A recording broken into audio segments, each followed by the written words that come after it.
Hello girl, qalaysizlar? Sizlar bu o'zbekcha intervyuni ko'p kutgansizlar deb o'ylayman. Oldingi intervyuimda koreychalik uchun unchalik tushunmagansizlar deb o'yladim. O'shaning uchun bugun sizlar bilan o'zim haqimda ma'lumot berib ketaman. Men bu videoni oldinroq olmoqchi edim, lekin menga bu hali erta deb bildim. Ismim Madina Bonu, yilim 2013-yil. Familiyam kerak emas familiyam. YouTube'da 1 yildan beri faoliyat yuritib kelaman va hozirda 1 ga obunachim bor. Bu video o'zim uchun, obunachilarim uchun yoki qanaqadir heyterlar uchun emas. Hamma meni juda ham ko'p heyt qilyapti. Mana videoga qo'yib ketaman. Men hech qachon ideyalarni kopiya qilib shunchaki qo'yib qo'ymayman. Har doim so'rayman, isbotini ham qo'yib ketaman. Mana sizlarni qanday miyalarga shunaqa narsa keladi? Buni men tushunmayman. Men bu Mitsu xillas shu qizlarni heyt qilib qo'yganman. Heyt qilmaganman, Blackpinkga o'xshaydimi desam, yo'q o'xshamaydi. Bu Halloweenga o'xshaydi deganiga qo'yib chiqqanman. Xullas shunga bitta qiz endi hurmatingiz qolmadi, bunaqa degan.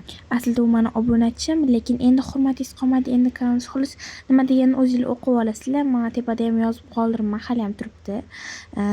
Yana bitta qiz kommentariyamdan bu kanaldan chiqib, bu videodan chiqib, boshqa videoga menga masalan Mitsuni hurmatim nimadir yoqadi deb aytgan va buni chiqarishim shart. Men buni o'zicha uzr so'radiki, nima deganlarimni o'qing o'zingiz o'qib oling.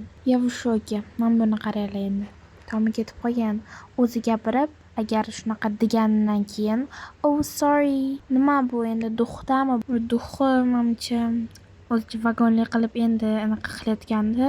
Qaysi videoligi esiga tushib qoldi, tepib qoldi miyaga." Va yana bitta hater emas, bu prosta meni ideya olishim, meni kanalim haqida sizlar nima ishinglar bor? Bitta kanaldan olgandirman. Bu nima qizig'i bor sizlarga o'zi? Polностью ko'p bo'lganimcha hali shu yerdaman, xavotir olmanglar, YouTube'dan ketmayman endi. Endi qiynalib ketdinglar obunachilarim uchun yangilik. Yaqinda vlog chiqadi va unda yuzimni ko'rsataman. Deyishga hali erta.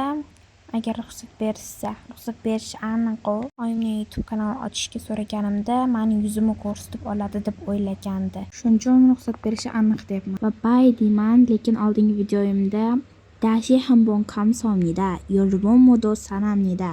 Nimaga buni aytganim sababi, buni oldingi videoyimda menga Telegramda yozib so'rashdi, nimaga bunaqa dedingiz, tarjimasi nima? Xullas shunaqa deyishgandi. Ko'rganingiz uchun rahmatmidi. Kamsamnida, keyin sizlarni yaxshi ko'raman degan. Keyin bay. Xullas juda ham ko'p gapirib bordim. Endi bay, haqiqatdan bay. I love you so much.